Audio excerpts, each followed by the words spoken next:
একটি ছোট গ্রামে থাকত দুই ভাই, আলী ও হাসান।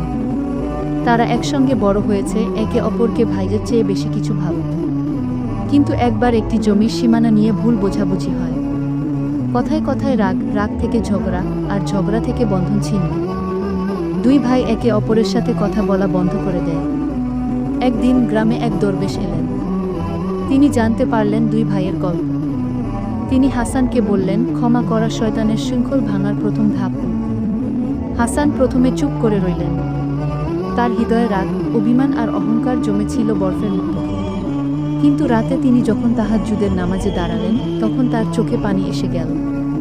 তিনি কাঁদলেন, নিজের জন্য, নিজের গর্বের জন্য, এবং আল্লাহর কাছে ক্ষমা চাইলেন। পরদিন সকালে হাসান এক থালা খাবার নিয়ে আলীর দরজায় যান। দরজা খুলতেই আলী হতবাক।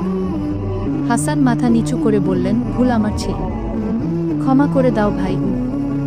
আলী তাকে জড়িয়ে ধরলেন। দুই ভাই কাঁদতে লাগলেন। পুরো গ্রাম জানল, ক্ষমা করলে হৃদয় জিতে নেওয়া যায়। উপদেশ: ক্ষমা দুর্বলতা নয়, এটা সবথেকে বড় শক্তি। যে ক্ষমা করতে পারে সে সত্যিকারের আল্লাহ প্রিয়। ভিডিওটি ভালো লাগলে লাইক দিয়ে, শেয়ার দিয়ে চ্যানেলটি সাবস্ক্রাইব করুন।